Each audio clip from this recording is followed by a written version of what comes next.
Hello everybody, आज हम सीखेंगे पाइथागोरस थ्योरम के बारे में। ये थ्योरम आपको ज्योमेट्री या फिर मैथमेटिक्स में काम आएगा। आपके क्वेश्चंस में आएगा कि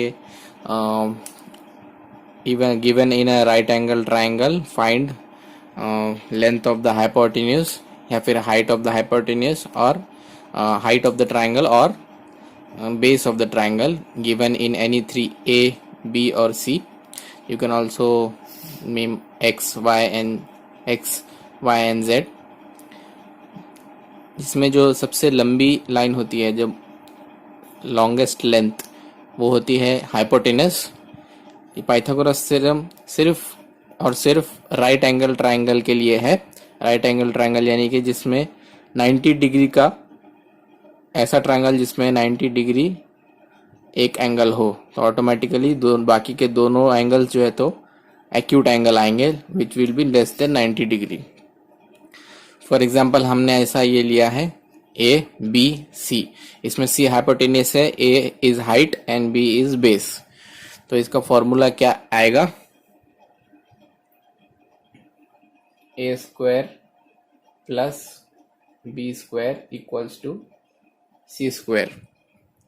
ये आएगा पाइथागोरस थ्योरम का फॉर्मूला। अब हम वैल्यूज प्लेस कर देते हैं।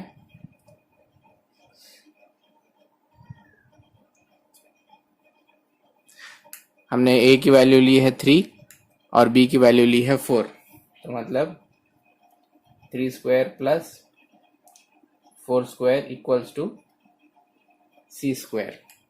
अब 3 का स्क्वायर आएगा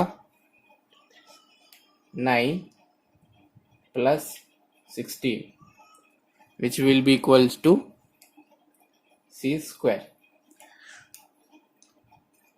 अब ये आएगा 25 equal to C square. So C will be equal to under root 25, hence C will be equal to 5। इस तरीके से आप ये फॉर्मूला सॉल्व करके लेंथ ऑफ द हाइपोटेनस निकाल सकते हैं। इसी तरीके से आपको अगर A और B दिया गया है तो आप हाइपोटेनस निकाल सकते हैं, या फिर हाइपोटेनस और B दिया गया है तो आप A निकाल सकते हैं, या फिर A और हाइपोटेनस दिया गया तो आप B निकाल सकते हैं। तो ये था बेसिक पाइथागोरस थ्योरम के बारे में एक फंडामेंटल आइडिया। Thank you.